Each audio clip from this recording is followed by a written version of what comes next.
Jerry, voilà, on est au dernier jour du championnat, voilà, le résultat est tombé, alors comment ça s'est passé pour vous? On finit second, c'est un peu la mauvaise place second, mais on était en tête ce matin. C'est à la fois une déception, mais c'est aussi une satisfaction parce que jamais au départ du championnat on aurait ambitionné d'être sur le podium, donc ça c'est plutôt bien. Et puis il y avait aussi une bonne équipe de France parce qu'il y avait une dizaine de Français pour participer au championnat. Hier soir il y avait 4 Français dans les 10 premiers, ce qui est super, avec des équipages de jeunes. Et puis on avait un coach qui nous a bien aidés, Laurent a fait un super boulot.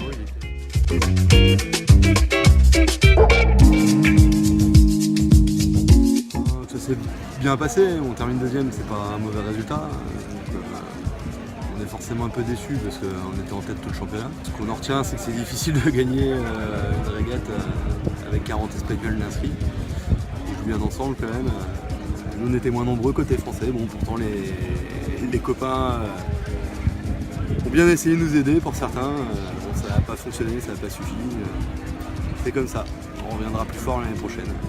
Le résultat final est donc avec Brezalec qui termine deuxième à 2 points du premier. Donc les 2 premiers sont dégagés des autres concurrents.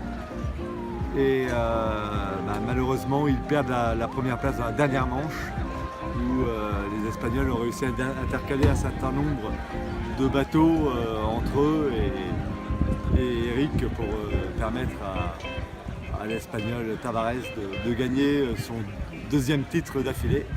Donc après, dans la délégation française, Luc Nadal et le bateau Ganja qui eux, met 6 ou 7e.